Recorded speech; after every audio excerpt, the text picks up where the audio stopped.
9 aprel 2026-cı ildir və həftənin cümə axşam günü dəyərli izləyicilər, son illər Azərbaycanda ən ciddi problemlərdən biri boşanma ilə bağlıdır, boşanmalarla bağlıdır və indi statistika çıxıb ortaya ki, hansı rayonlarda ailələr daha çox dağılır.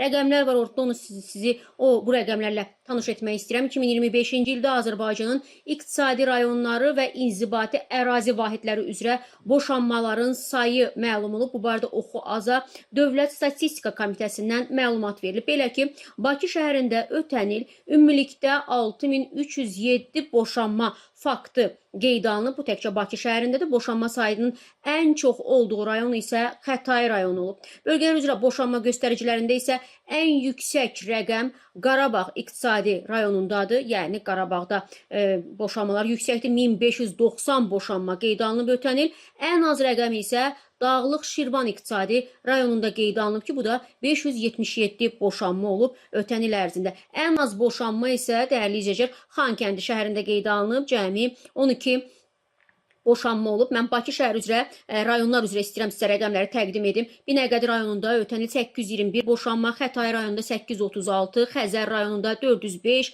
Qaradağ rayonunda 384, Nərimanov rayonunda 505, Nəsimidə 475, Nizami rayonunda 440, Pirallahıda 30, Sabunçu rayonunda 690, Səbail rayonunda 310, Suraxanı rayonunda 636, Yasamal rayonunda isə 775 boşanma qeydə alınıb. Ağsuda 181, İsmayılda 146, Şamaxıda 180, Gəncədə 793 boşanma qeydə alınıb ötən il, Naftalanda 26, Daşkəsəndə 84. Qarabağa gəlincə isə az öncə dedim, Xankəndində ən az boşanma Xankəndindədir ki, 12 boşanma qeydə alınıb. Ağcabədi rayonu 240-dır, Xocalıda 58-dir, Şuşada 59-dur.